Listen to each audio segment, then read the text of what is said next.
Om Jananim Sharadam Devim Ramakrishnam Jagadgurum Padapadme Tayo Shritva Pranamami Murmu.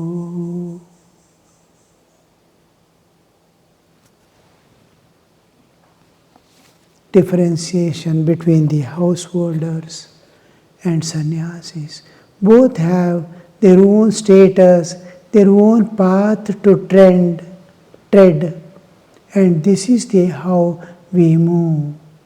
A householder should never be guilty that I am a householder, nor a sannyasi should feel the pride that I am a sannyasi.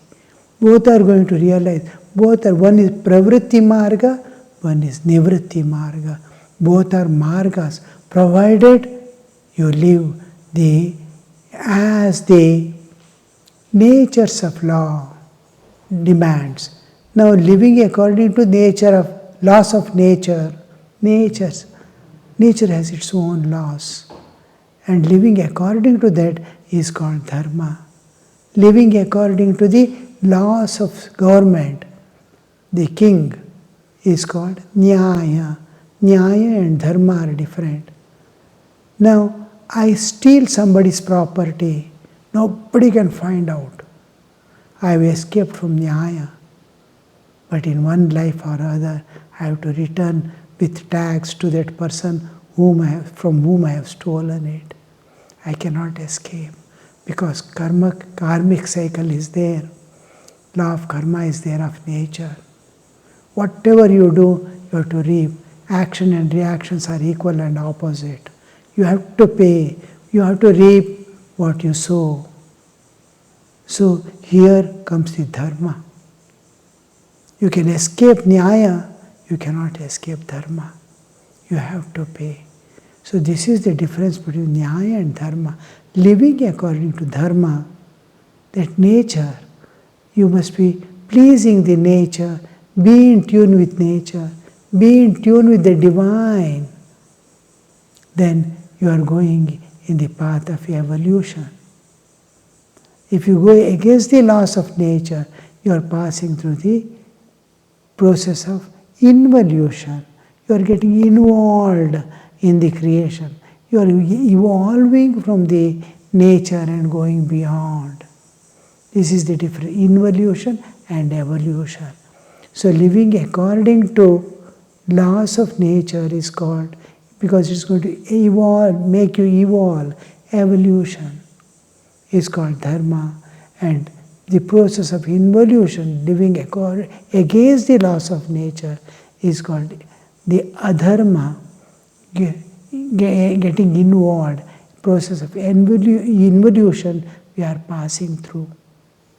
So, as a householder, if you follow the laws of nature, dharma, all dharmic enjoyments, legitimate enjoyments are permitted in the householder's life. And as he goes, he will go on evolving. In the life of a sannyasi, he has his own dharma, laws of nature, who has renounced. And according to that, he evolves in his path. So, both are equal in their efforts, both are equal in their following the dharma, both are going to reach the, because Sri Ramakrishna says all cannot renounce. A few have that strength and capacity and the tendencies that cultivated, lives after life, they are able to live. When new brahmacharinis and brahmacharis, young, energetic, full of strength, full of education, all-knowing, people renounce and come, I wonder, how are they able to live? They have good jobs, good opportunities, world is enticing, calling, and hostile. Their mind doesn't go into it.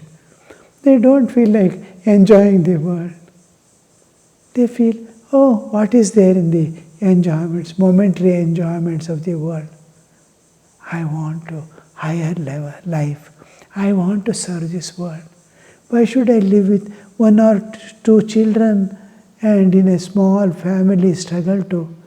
A whole world is mine. All are my children. Whoever comes, I will serve.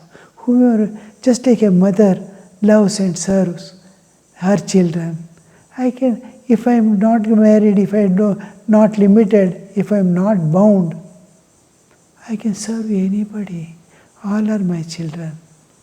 How the expansion? They are not interested. They are actually, it is not a giving up or tearing away. It is growth making them. They have grown beyond. Now a child is, small child goes on playing with toys and they feel toys are as much living as we are. They play. Anybody touching their toy or taking away, how they weep. When other children come, how they hide so that they will not play with his toys. Same thing when he starts going to college. Will he play with those toys? Which was his life. Now, nobody is there. He is alone. He will not take up some toys and start playing. Why? It was his life. He has grown beyond. This growth beyond is most important. It is not repression or suppression or anything what in psychology we study. No, it is growth. It doesn't want. They have grown beyond. They want some higher things to attend, higher things to attain, higher way to serve. I am going to dedicate my life for a small family. Let me dedicate this life for welfare of thousands of people. Let me see divine in everyone. So this expansion, it is growth. We are all growing. We are at different levels of growth. Nobody is wrong. Whether first standard is wrong or second standard is wrong, fifth standard is wrong, middle school is wrong, high school, nobody is wrong. It's growth. First standard to the college and beyond, we go on. It's a step by step climbing the staircase and reaching the ultimate. So here Sri Ramakrishna says there are two paths, the path of nivritti and path of pravritti. Pravritti marga, nivritti marga. So in nivritti marga, we grow beyond the nature and take up the path. And just like I am going to give up my studies the moment I finish my college, I can go on studying whole life also. But this is enough for me. I can leave the school and join the job. But I am still in fifth standard because my elder brother has left the college and gone away, studies and gone away. I cannot leave the studies and go away. I have to pass through. So these stages are safely transcended in the householder's life. So, Sri Ramakrishna is living as a sannyasi is like observing Ekadashi without drinking even a drop of water. There are two ways of observing the day. You may eat fruit, take luchi and curry. With luchi and curry, you may also take slices of bread soaked in milk, all off. Ekadashi day, we fast. Some fast even without water. Whole day, they upavasa, living closely. I want to live close to God. One day in a fortnight, I want to spend exclusively for God. The main in spiritual life, whatever little it's available without putting any efforts. That is like I have to cook. Just a cooking and eating, how much of involvement is there? You have to go to the shop, bring the material, then cook, wash the vessels, eat, wash the vessels. How much of time and energy, almost whole half day goes in bringing the material, cooking, eating. He says, whatever is available, just eat a little. No cleaning, no washing, no bringing, no. When fruit is there, just swallow it and sit closely to God. Upavasa, sitting close to God. Anything will do. But according to Ayurvedic, the bodily needs, the Ayurvedic science, that is medical science, Indian medical science says, fast once a week. Here fasting is done in such a way, what we eat every day is given up. I am eating rice, chapati and all, these things are given up. What is not eaten is eaten. Suppose roots and fruits, which we don't take. Every cell will be waiting for something new, nutrition, something new. Feel that. Take roots and fruits instead of cereals and vegetables. So this change is specified by Ayurvedic, Upavasa. Another way of doing Upavasa is like my father used to fast on Saturdays. I also, there is no reason for why, because it is tradition. It is this one. It is called Rudhi because of the Rudhi. It's a tradition. It's a custom. I am following a tradition or custom. That is fasting. In case of a spiritual aspirant who wants to observe continence, he will eat, he will fast on the Ekadashi day, 4 days before the full moon and new moon days is called Ekadashi. 4 days. Then after 4 days, it is either Amavasya, that is new moon, or it is full moon, Purnima. So on those days, as Purnima day and Amavasya day, the moon's effect will be maximum on the human system. Any water content. You look at the ocean having high tides on full moon and new moon days. So human body contains 65% average of water content. And mind is product of matter. Subtle aspect of food becomes mind. If you fast for 15 days, mind will not work because it is not getting its food. So the mind, states of mind, everyone is passing through a cycle. Human body is tuned to the nature with moon.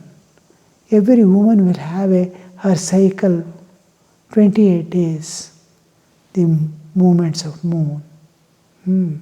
So the ups and downs will be there. The cycle is completing. So once in moon days and every 15 days there will be an urge, physical urge to have sexual desires for being to the top. So 4 days before we may fast so that the excess energy is not there in the body. The energy is brought down. The mind remains calm, body remains calm. The wavy formation, ups and downs, when it's going to peak, Amavasya day, and come down again, go to the higher levels, again and again desire demands.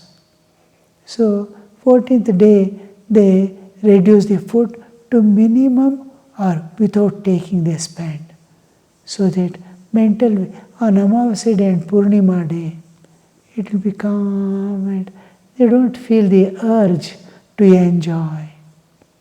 Similarly, we can see mad people, Amavasya day and Purnima day becoming extremely wild because it affects on the mind.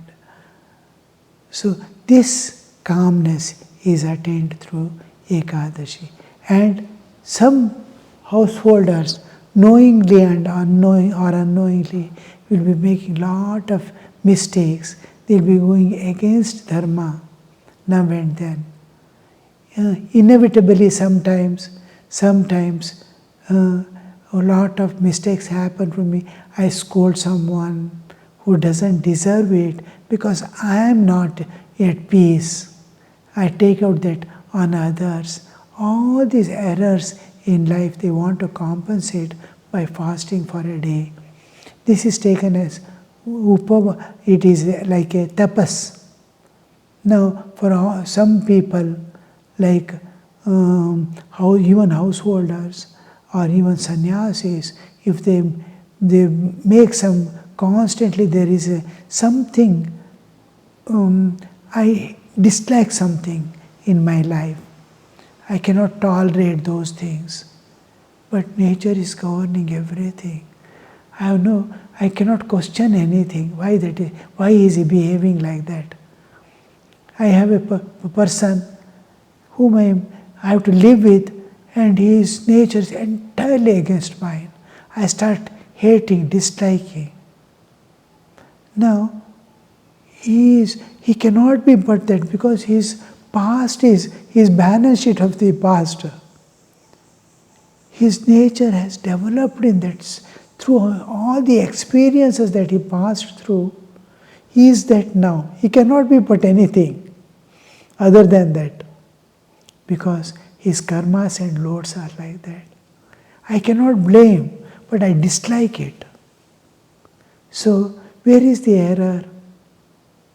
I must be neutral.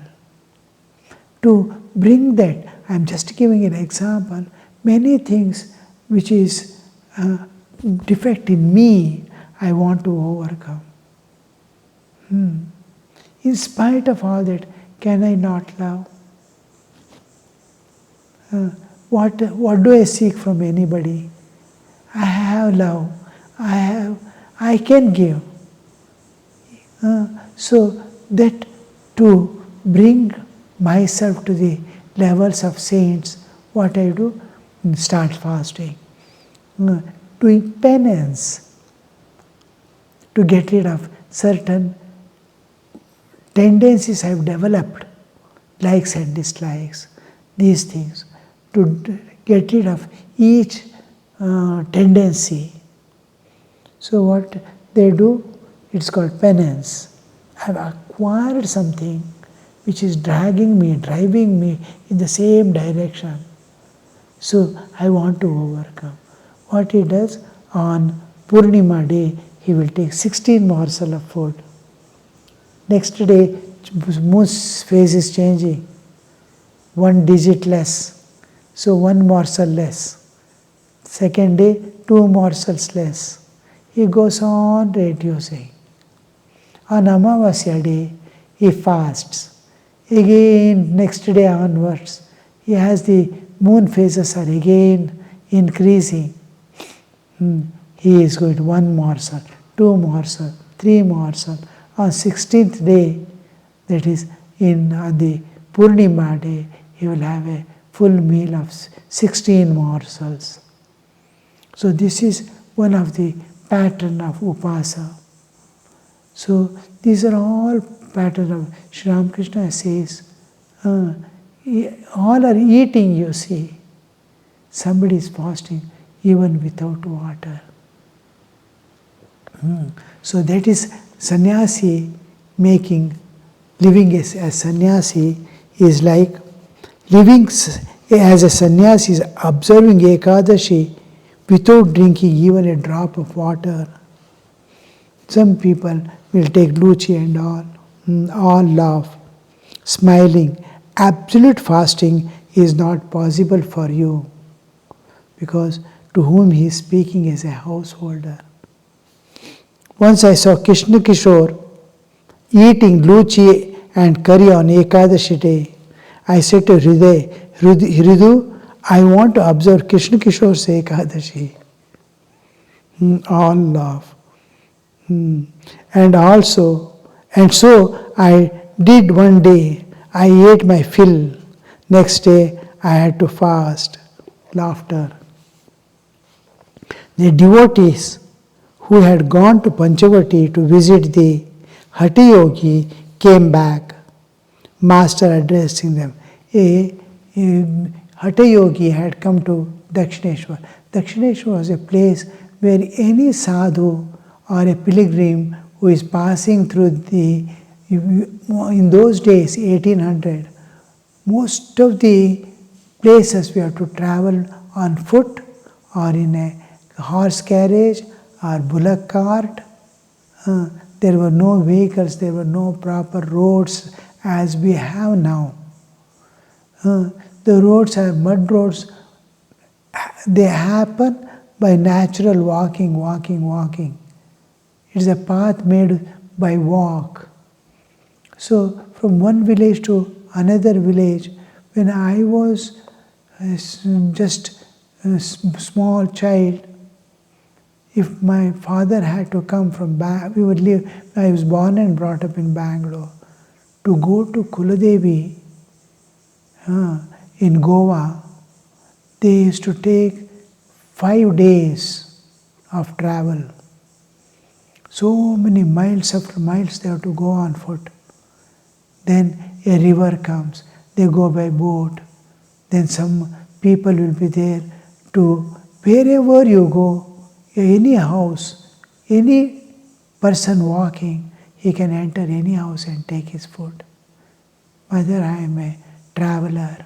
Yes, please come, have your food and go. So that was the practice. So they used not to carry much luggage and all. 5 days they have to survive. So anywhere, food, and some people will be there to serve. They will have a bullock cart or this one. Oh, you are going that way, I will drop up to the village end. They will lift up to the village end and come. Then there is a tram, bus, and the bus they have to travel for some distance. Then the rocks come, your vehicle not, again get down and walk. And a river comes. There is a barge on which the bus stands, and bus is transported to the other side of the river. From there again bus journey.